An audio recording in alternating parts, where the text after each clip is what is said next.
ONG, Organización No Gubernamental. Son una serie de organizaciones, valga la redundancia, que se encuentran alrededor del mundo. Pero, ¿cómo funcionan? ¿Cómo es que existen? ¿De quiénes dependen? ¿A quiénes responden? Esto es Realpolitik Room. Bienvenidos.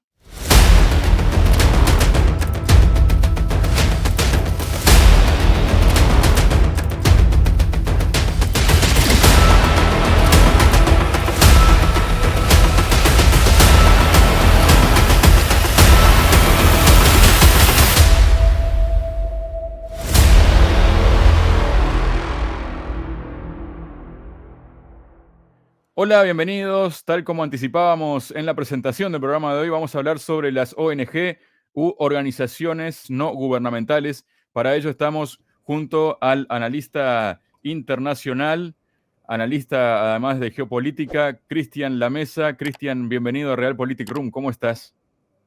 Muy bien, muy contento de estar en este prestigioso canal que, bueno, tan bien dirigís y con contenido tan interesante, Javier. Muchísimas gracias, Cristian. Y bueno, este es un tema que se toca muy pocas veces, ¿no? En profundidad, tal como intentaremos hacerlo hoy en este episodio de Realpolitik Room, porque bueno, uno a veces habla de ONG, organización no gubernamental, y entonces empieza a buscar mentalmente, ¿no?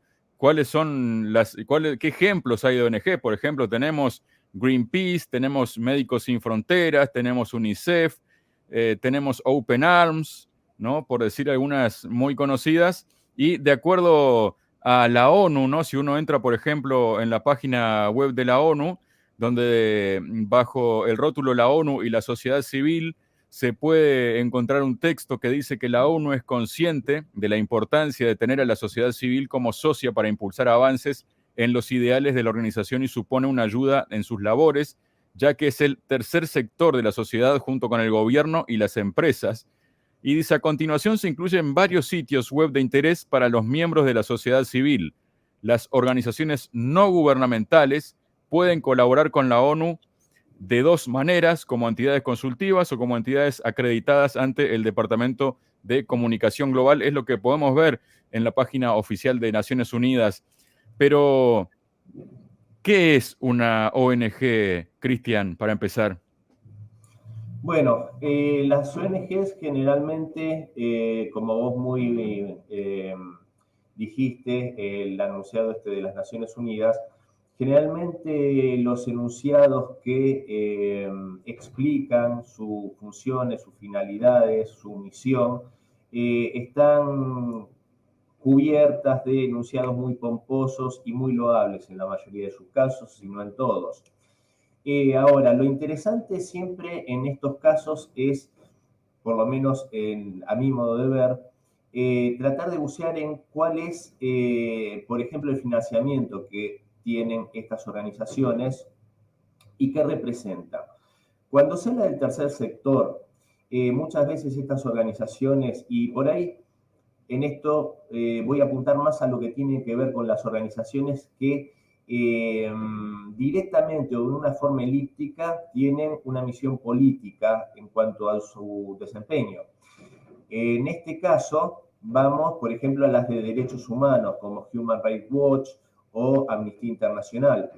En este caso puntual, estas dos organizaciones no gubernamentales, que evidentemente tienen una función loable, que es la defensa de los derechos humanos, sin embargo, hay que destacar una cosa. Cuando se habla de la representación de la sociedad civil a través de las ONGs, la pregunta es quién ha votado a estas organizaciones, a quién representan, porque muchas veces estas organizaciones hackean o ponen en cuestión a gobiernos cuya representación y legitimidad ha sido dada mediante el voto popular de sus poblaciones.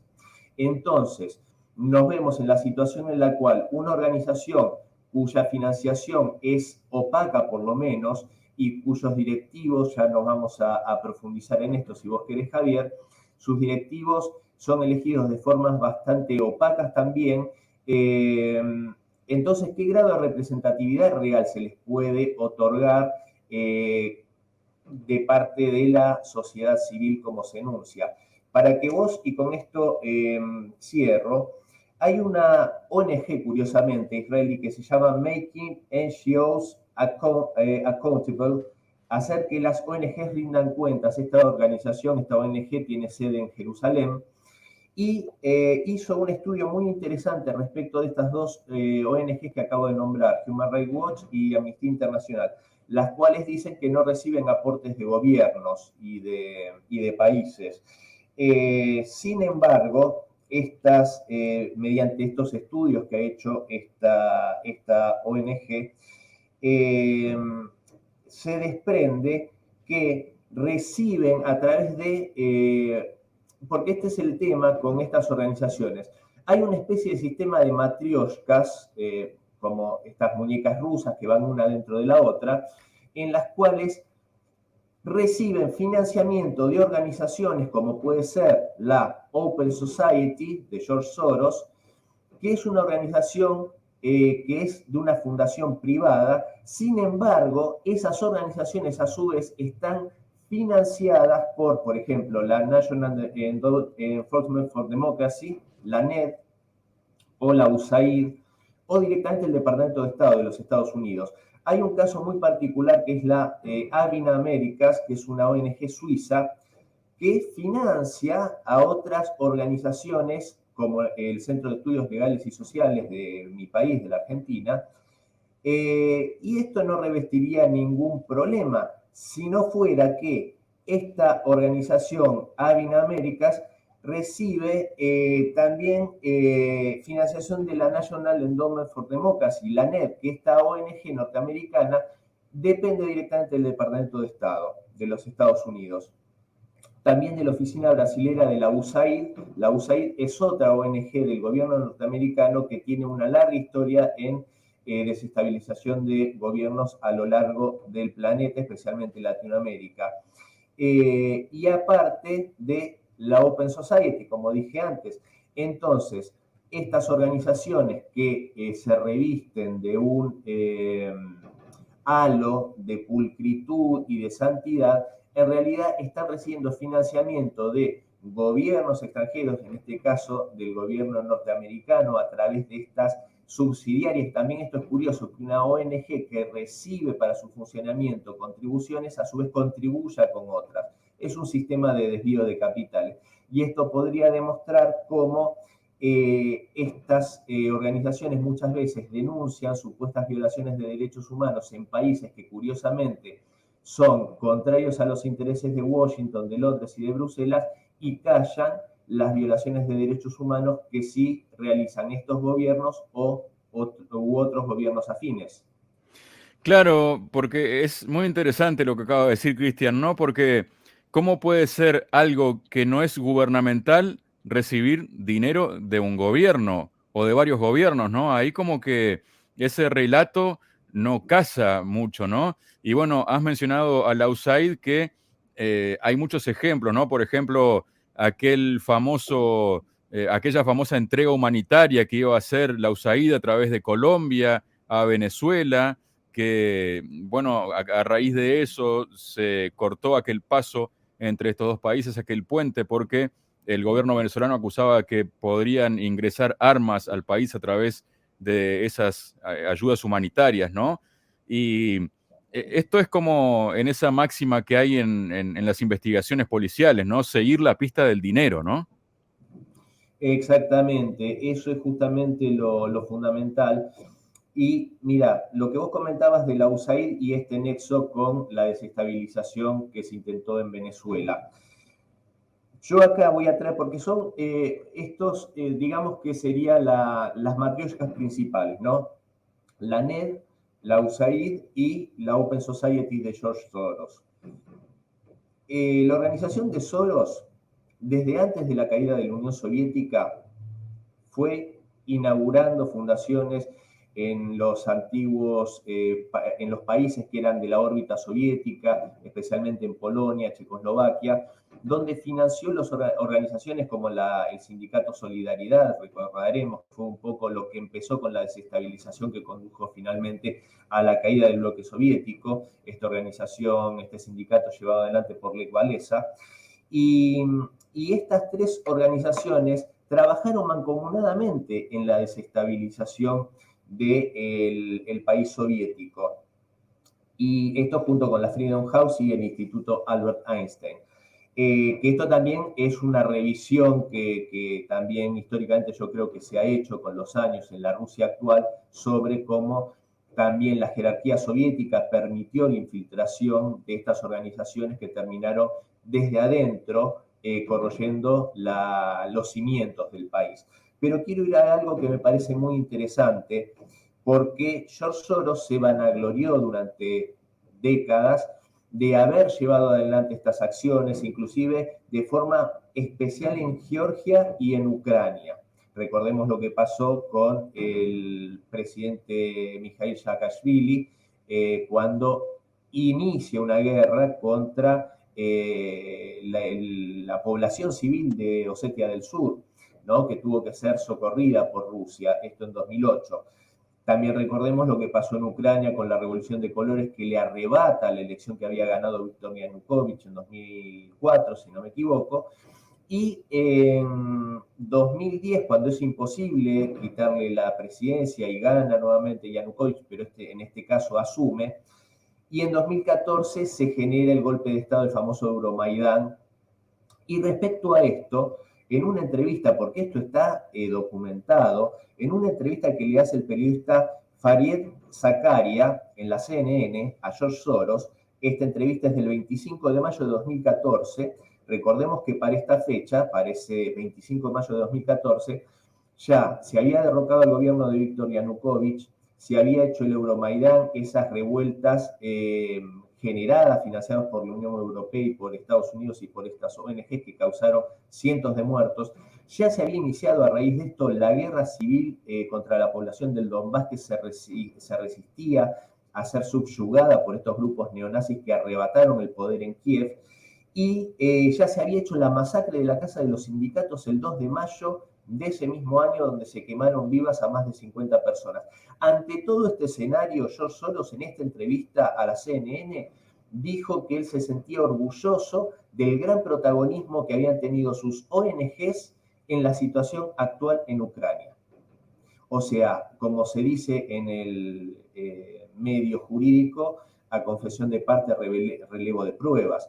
O sea, cómo estas organizaciones no son ni más ni menos que un ariete de los poderes, en este caso de Washington, de Bruselas, de Londres, y de estos multimillonarios que quieren subyugar a los países, derrocar gobiernos que no hacen ni más ni menos que velar por el bienestar y por la soberanía de sus pueblos.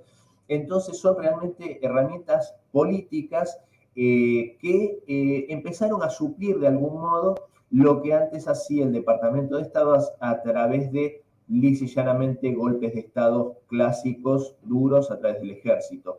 Entonces, esto es lo que yo creo que es muy peligroso para nuestros países, especialmente en Latinoamérica, donde muchos gobiernos adolecen de cierta ingenuidad ante esta peligrosa situación y se alimentan a ONGs que en el caso puntual de la Argentina hay dos, que una es el Centro de Estudios Legales y Sociales y otra es la RAP, Red de Acción Política, tienen fuertísimos vínculos con la Embajada del Reino Unido, que tiene invadido territorio nacional argentino, recordemos las Islas Malvinas, reciben aportes de la Fundación Ford, que recordemos que la empresa Ford fue responsable de la desaparición, la muerte y la tortura de sindicalistas de esa empresa en los años de la dictadura en la Argentina. Recibe aportes de, bueno, como dijimos antes, de la NED, de la USAID, de la Fundación Rockefeller para Estudios Latinoamericanos. Y estas organizaciones tienen una prevalencia importantísima directamente en la política argentina. La Red de Acción Política, liderada por el empresario Alan Clutterbuck, tiene una red de políticos RAP, que así se lo llama, de todos los signos. Ahí hay de la derecha, que puede ser el partido PRO de Mauricio Macri, del peronismo, del socialismo, gobernadores, de todos los signos. A ellos lo financian con ese eufemismo de viajes de posgrados, de cursos, todos ellos curiosamente a países de Europa Occidental, de Estados Unidos, en las universidades que sabemos que en definitiva son think tanks de Occidente. Entonces, a todos estos políticos que son financiados por estas organizaciones y responden supuestamente a diferentes partidos políticos, a la postre terminan defendiendo los mismos intereses, que son los de las empresas multinacionales y multimillonarias del sector bancario, del sector ganadero, del sector agropecuario, que financian esta ONG y a sus gastos millonarios en estos cursos. Y por el lado del CELS, y con esto cierro, estimado Javier, el Centro de Estudios Legales y Sociales, que fue presidido casi eternamente por Horacio Verbitsky durante 21 años, esta ONG defensora supuestamente de los derechos humanos tiene financiación de la Embajada y del Foreign Office británico a través de la Open Society, tiene financiación de la NED. La NED, digamos que tiene aparte 4 redes de financiación, o sea, 4 mangueras por las que mandan el dinero.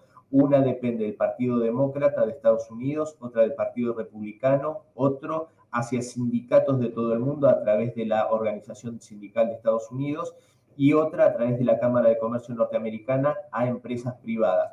Cubren todos los flancos. Entonces, esta organización financia al CELS y para cerrar, a mí me viene a la mente un momento fundamental que fue cuando se discutió la llamada ley de inteligencia en mi país, en Argentina.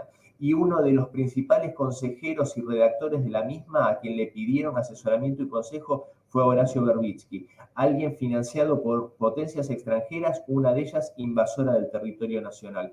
Entonces, esto es cuando uno dice, piensa, analiza y conjetura que generalmente, siguiendo la ruta del dinero, uno va a ver realmente a qué intereses responde cada uno.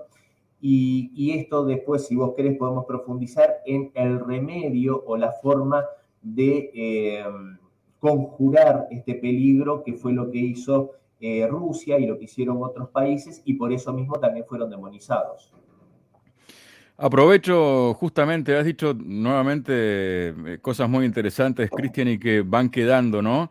Dicho de otra forma, es como que estas organizaciones lo que hacen es, tú mencionaste, ¿no? Como una punta de ariete, una punta de lanza, ¿no? Eh, como ir preparando el terreno para lo que se conoce como un golpe blando, ¿no? Tal vez, que luego termina como terminó la situación de Ucrania, ¿no? Y también por lo que explicas, es como que los principales poderes occidentales ponen, como si fuera esto una ruleta de un casino, ¿no? Ponen fichas casi como que en todos los números, ¿no? O sea, caiga donde caiga la bolilla, va a haber premio, por decirlo de algún modo, ¿no? Exactamente, lo que vos describís es muy real, porque, a ver, la explicación más clara a eso es justamente cómo se maneja la política internacional en determinados países. Por ejemplo, en España, da igual si gana el PP o si gana el PSOE. ¿Para quién da igual? Para las corporaciones. Para las corporaciones, para los que buscan un poder global financiero que termine manejando el mundo y cada vez se debilite más los estados-nación. Entonces, para estos poderes, si la política internacional no varía, les digo a quién gane. Es lo que pasa, decía yo, en España, donde ambos sectores, más allá de divergencias o peleas en lo nacional, en lo interno, en lo internacional van a seguir los mismos lineamientos como se ve ahora con un supuestamente socialista, Pedro Sánchez, que es totalmente otanista, atlantista y guerrerista, apoyando justamente los dictámenes de Washington. Así tantos otros países. Esto lo vemos en Estados Unidos con la política de demócratas y republicanos. da igual quien gane, a los efectos prácticos del poder del complejo militar industrial y el interés de las corporaciones. Con la única anomalía que tuvimos, que fue la presidencia de Donald Trump. ¿Por qué digo anomalía? Porque fue el único presidente norteamericano que no inició guerra propia, que le dio la espalda al complejo militar industrial y que inclusive buscó quitarle financiamiento a la OTAN. Obviamente por eso, a mi modo de ver, humildemente, sufrió un fraude de proporciones bíblicas en el año en que supuestamente pierde las elecciones con Joe Biden, un guerrerista y sirviente del complejo militar industrial. Y así podemos ver el caso de Chile y tantos otros casos en los cuales aparentemente estos gobiernos de izquierda progresistas, ante el caso puntual de la guerra de la OTAN contra Rusia en Ucrania, se alinean como soldados atrás de lo que dice Washington, sin parecer entender cómo esta situación bélica que se está viviendo hoy en Ucrania no es de ahora, sino que es fruto de un golpe de Estado de hace 8 años e inclusive, como veíamos hace unos minutos, inclusive de mucho más atrás, cuando a través de una revolución de colores le quitan el triunfo que había tenido Viktor Yanukovych en 2004. A esta situación es a lo que el presidente Vladimir Putin en Rusia puntualmente intentó ponerle coto y le puso coto en noviembre, el 21 de noviembre de 2012, cuando se promulga la ley de agentes extranjeros. Esta ley lo que hacía era ni más ni menos que a las ONG que recibían financiamiento desde el extranjero que tuviesen que decirlo en cualquier declaración, en cualquier participación, esto únicamente para ONG que tuvieran participación política, que tuvieran una labor política de cara a la sociedad. Pusieron obviamente el grito en el cielo. ¿Por qué? Si reciben financiamiento extranjero, ¿por qué no decirlo? ¿No quieren que la gente sepa cuáles son los intereses que representan o quiénes lo financian? Es no jugar limpio. Yo recibo dinero de alguien, pero parecería que es vergonzante o quiero ocultarlo para que la gente no lo sepa. Bueno, lo que hizo el presidente Putin fue ni más ni menos que decir, pueden hablar, pueden decir lo que quieran, pero tienen que blanquear y decir quiénes lo financian y tienen que figurar como agentes extranjeros. Fue denunciado esto como una violación a la libertad de expresión y tantas otras cosas, cuando a mí me parece que es ni más ni menos que hacer que no se le mienta a la sociedad. Y esto se profundizó después en mayo de 2015, cuando se prohibió la financiación a ONGs locales en Rusia por parte de organizaciones que fueran consideradas un peligro para la estabilidad o para la institucionalidad y la constitución rusa. A raíz de esto fue ilegalizada en Rusia la NED, justamente, esta organización de la que hablábamos que depende del Departamento de Estado. Entonces, me parece que los estados también tienen que dotarse de anticuerpos, por decirlo de alguna manera, para poder hacer frente al ataque que se hace, que en definitiva conduce, como lo podemos ver en el caso más descarnado y tenebroso, a lo que está pasando en Ucrania, cómo estas manipulaciones y este juego sucio de estas organizaciones no manipuladas, dirigidas por Washington, Londres y Bruselas principalmente, terminan generando la muerte de miles y miles de personas en una guerra que enfrenta a dos pueblos hermanos como son el pueblo ruso y el pueblo ucraniano. Vos fijate, Javier, que lo mismo hicieron intentando demonizar a otros países que intentaron o que hicieron y que tomaron medidas similares, como fue Nicaragua, con este tipo de ONGs que no hacen más que inmiscuirse, financiar grupos desestabilizadores, pero que al mismo tiempo quieren tirar la piedra y esconder la mano. Cristian, bueno, por lo que acabas de decir, da la impresión que a lo que en general mucha gente en el mundo, y de acuerdo a la manipulación que ha podido llegar a ejercer determinadas ONGs o determinados gobiernos, la solución vendría a llegar desde un presidente del cual no se piensa bien, pero que en realidad es un presidente que ha demostrado la defensa del Estado, ¿no? ¿Qué se puede pensar de presidentes que no defienden el Estado o su país de esa manera, ¿no? Y también por otro lado, y como ejemplo puntual, ¿no?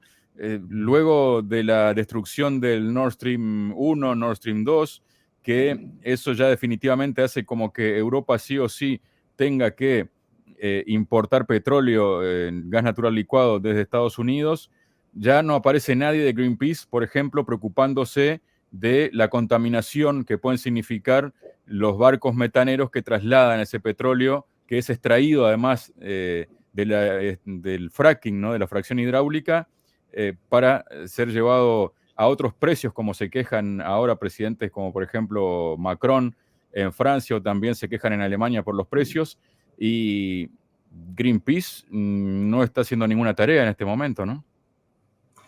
Bueno, sí, claramente, eso es la gran hipocresía que tienen estas organizaciones que, como hablábamos al comienzo, eh, denuncian vigorosamente violaciones a los derechos humanos, contaminación, ataque al medio ambiente, curiosamente viniendo siempre de los países que no son simpáticos a la hegemonía norteamericana.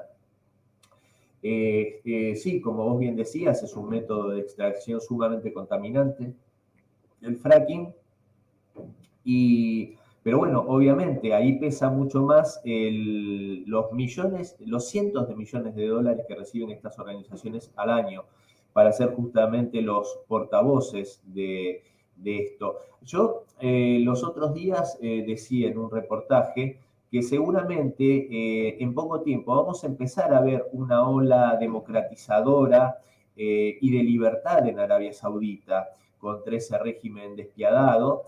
Nótese la ironía en mis palabras, porque justamente Arabia Saudita ha sido un país muy protegido, entre comillas, por Estados Unidos, pero en este momento que está velando por sus intereses y por los intereses del sector en el cual es un representante importante, que es el OPEP más, eh, y no sigue los dictados de Washington, sin duda no me extrañaría que empiece inclusive un conato de revolución de colores. We have made consistently clear to Saudi authorities that the freedom of expression should never be criminalized. The exercise of a universal right, like freedom of expression, should never be criminalized. Bueno, así se maneja Occidente con los amigos y con los no amigos. No me extrañaría que empiecen justamente a batir el parche, como se dice acá en Argentina, la gente de Amnistía Internacional, de Human Rights Watch, en este caso en particular.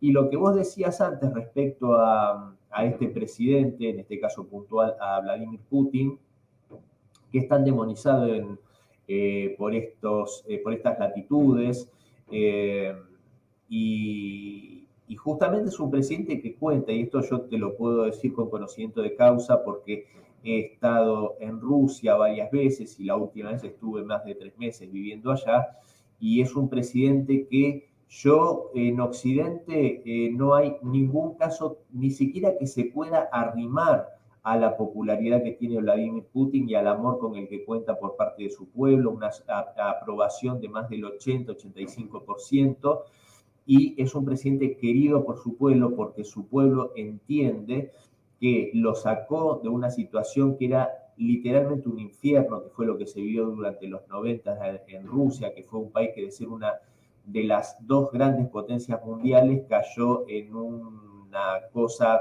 pero ni tercermundista, diría yo. Entonces, un presidente que cuenta con ese amor y con el odio de Occidente, a mí me habla claramente de qué intereses representa.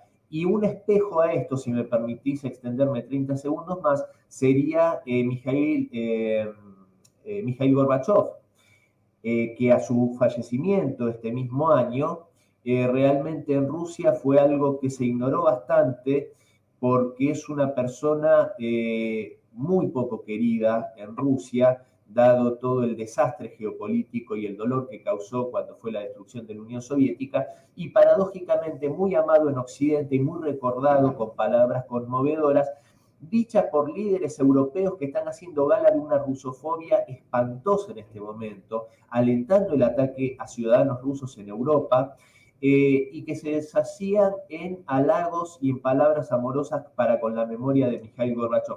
Entonces yo, resumiendo esto, diría que la verdad sobre un líder lo dice el amor o el desamor de su pueblo, no como lo miran en el extranjero.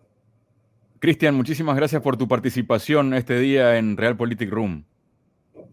Por favor, Javier, el agradecido soy yo, me siento muy halagado por la invitación y bueno, espero y confío que este canal, que es prestigioso y que da contenidos sumamente valiosos, crezca y crezca sin parar y que sea cada vez más visitado, porque realmente no yo, sino los demás invitados que tenés son un verdadero lujo. Muchísimas gracias, Cristian, y ya que estamos de paso, invitamos a quienes no se han suscrito que se suscriban y bueno, ya empiecen a recibir las notificaciones para poder ver entrevistas tan interesantes como la de este día junto a Cristian La Mesa. Muchas gracias, Cristian. Un abrazo grande, Javier.